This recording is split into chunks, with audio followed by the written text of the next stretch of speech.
నిష్ఠాగరిష్టాయ తపోవనవిహారిణే విశుద్ధజ్ఞానరూపాయ ప్రేమదేవాయ తే నమః.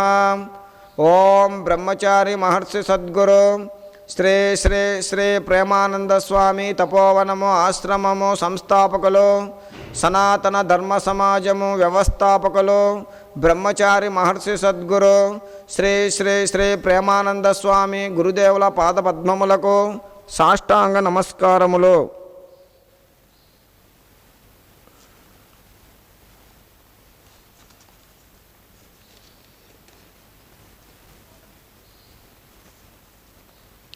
మాఘపురాణము 25వ అధ్యాయము. వానరముఖుడైన విశ్వామిత్రుడు. ఈ మాఘమాస నది స్నానము మానవులకే కాక గంధర్వులకు కూడా పవిత్రమైనదే.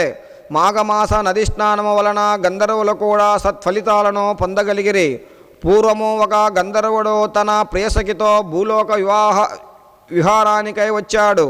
అది మాఘమాసము. గంగానది ఉత్తుంగ తరంగాలతో కలకలలాడుతోంది.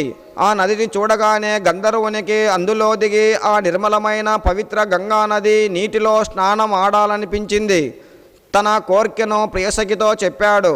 సఖి, ఈ నదిని చూడు, ఎంత నిర్మలమైన నీటితో ప్రవహిస్తున్నదో. ఇచ్చటి ప్రకృతి కూడా కడు రమణీయముగా ఉన్నది. ఈ ఏకాంత ప్రదేశములో గంగానదిలో దిగి స్నానం ఆడుదామా అని అడిగాడు.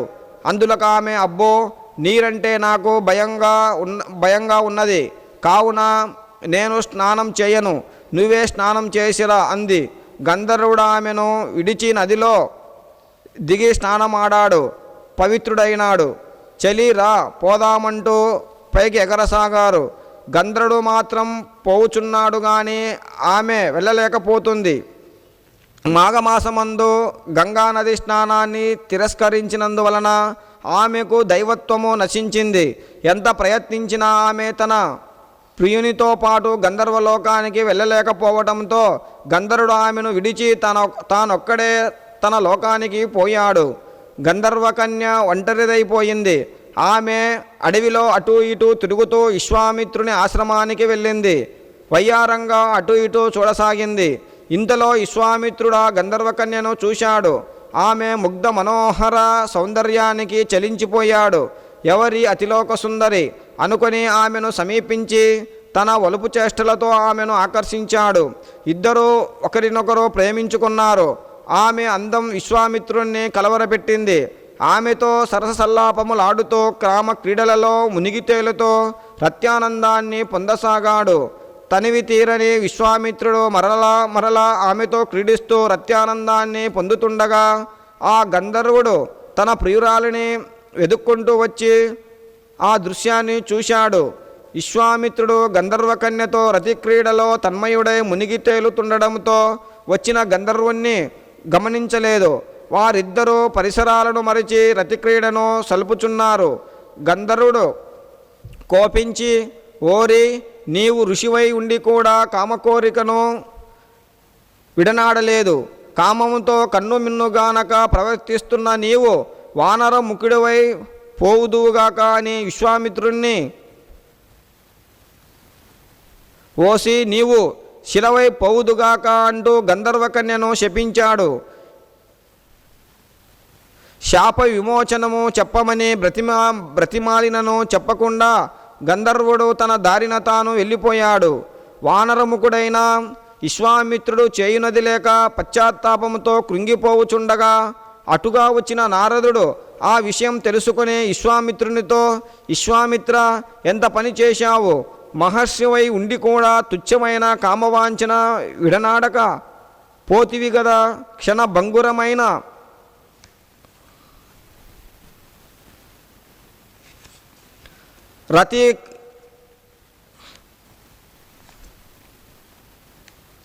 రతిక్రియ సౌఖ్యమునకు బానిసవై నీ తపశ్శక్తినంతా పోగొట్టుకున్నావు. కామ, క్రోధ, లోభ, మోహ, మద, మాత్సర్యములనేది అరిషడ్వర్గాలలో తుచ్చమైనది మరియు నీచమైనది కామము మాత్రమే. కామం వల్ల కష్ట నష్టాలు కలుగుతాయి. కామం వల్ల కనులు కానరావు. కామం మనిషిని నిలువెల్లా దహించి వేస్తుంది. కామం వల్ల శరీరం నశిస్తుంది. కామమే సర్వ అనర్థాలకు మూలము. కామమే మనిషిని సర్వనాశనం చేస్తుంది. కావున ఇక నుంచైనా కామాన్ని విడిచి సత్ప్రవర్తన అలవాటు చేసుకో. జరిగిన దానికి చింతించి ప్రయోజనమేమి? గతం గతః, ఇప్పటికీ మించిపోయిందేమీ లేదు. వెంటనే పోయి గంగానదిలో స్నానం చేసి పవిత్రుడు కమ్ము. విష్ణు పూజలు చేసి నీ కమండలముతో ఆ గంగానది నీటిని తెచ్చి ఈ పాషాణముపై కూడా పోయము, నీకు మేలు జరగగలదు అని చెప్పి నారదుడు నిష్క్రమించాడు. నారదుని హితబోధాలు విన్న విశ్వామిత్రుడు వెంటనే గంగానది స్నానము చేసి విష్ణువుకు పూజాది కార్యక్రమంలో నిర్వహించాడు. అది మాఘమాసం అవుట వలనను భక్తి శ్రద్ధలతో విశ్వామిత్రుడు చేసిన పూజలకు విష్ణుమూర్తి కరుణించుట వలన తన వానరముఖాన్ని పోగొట్టుకున్నాడు. పవిత్రమైన గంగానదీ జలాన్ని తన కమండలముతో తెచ్చి పాషాణముపై చల్లాడు. తక్షణమే ఆ బండరాయి పూర్వము మాదిరిగా గంధర్వ స్త్రీగా మారిపోయింది. దైవత్వాన్ని తిరిగి పొందిన ఆ గంధర్వకన్య తన లోకానికి వెళ్ళిపోయింది. విశ్వామిత్రుడు బుద్ధి తెచ్చుకునే తపస్సుకై అడవులకు పోయాడు. మాఘమాసానికి గంగా నది జలానికి అంతటి ప్రత్యేకత మహిమ ఉంది. ఇది మాఘపురాణము 25వ అధ్యాయము సమాప్తము.